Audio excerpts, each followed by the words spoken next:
দ্বিতীয় পর্যায়ক্রমিক মূল্যায়নে ইংলিশের প্রশ্নপত্র দেখো, ফুল মার্কস আমাদের রয়েছে 30, সময় তোমাদের রয়েছে 1 ঘন্টা।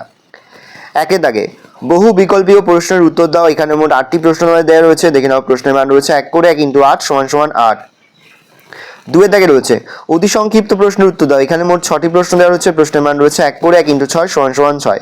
মাঝে মাঝে রবীন্দ্রনাথের পিতা কোথায় যেতেন? কোন গাছ ধরে ধর্নায় শীষে পার হবে ভেবেছিল? কুমির ও শিয়াল দ্বিতীয়বার কিসের চাষ করেছিল? বিমলার দাদা ও ভাইকে কিসের সঙ্গে তুলনা করেছে? মায়াতুরী শব্দটির অর্থ কি?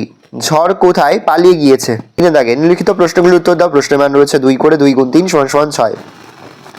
মধু কাটতে 3 জন লোক চাই, 3 জন লোকের কাজগুলি কি? অথবা পাঠ্যাংশে কাকে কেন বাংলাদেশের শিশু লিভিংস্টোন বলা হয়েছে?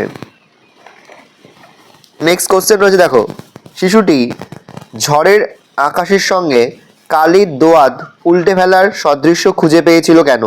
অথবা বিমলার অভিমান করার কারণগুলি কি কি? নেক্সট 4 দাগে লিঙ্গ কয় প্রকার কি কি? প্রত্যেকের একটি করে উদাহরণ দাও। নিম্নলিখিত শব্দগুলির বচন নির্ণয় করো। মাঠ, তিমি, সৈন্য, খেলোয়াড়।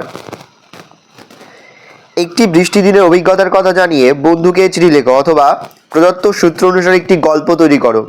তাছাড়া তোমরা পড়ে রাখবে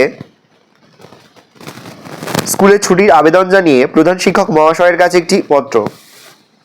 ভালো করে দেখে নাও কোশ্চেন পেপারটা। যে মুহূর্তে আমরা বিভিন্ন স্কুলের প্রশ্নপত্র হাতে পাচ্ছি, সবার ফার্স্ট ভিডিওর মাধ্যমে কিন্তু আমরা তোমাদের কাছে তুলে ধরছি। তোমরা কিন্তু অবশ্যই আমাদের চ্যানেলটা সাবস্ক্রাইব করে রাখবে।